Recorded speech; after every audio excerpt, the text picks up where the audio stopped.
this stupid as a state. COVID was a disaster, man-made, put up with by the government.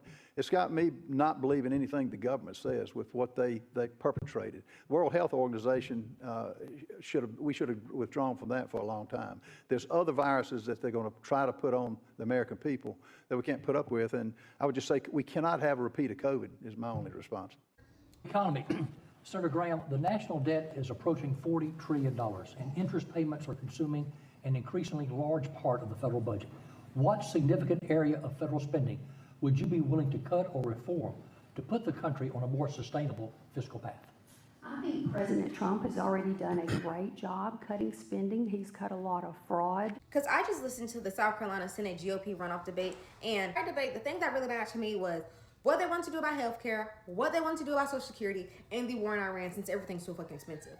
For the Iran war, as you can guess, for Darline Graham, all she said was, I trust President Trump in everything he's doing. I think he's got this, and I trust him on it.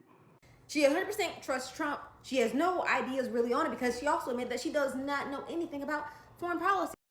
I'm just going to be honest here. I'm not on national security. I'm not that informed on national security, but I do support the military. And then we had Ralph Norman. How do you fix it, and please be specific?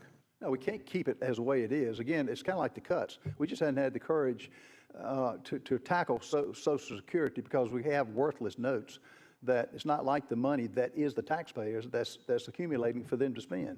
And to say it's to face a 25% cut is outrageous. It ought to infuriate every American.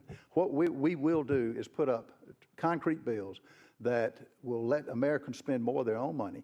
And the politicians simply have not been willing to do that.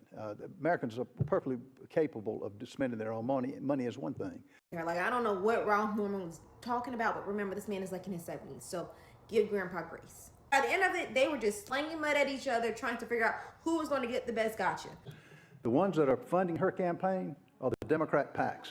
The $2 million, that's, and you can bring them up, but the Main Street Washington, I'm not their favorite. I'm not their candidate. You are. We're talking about a Democrat contributing. There was a Democrat that you contributed to in Charleston that was running for an office, so there's that.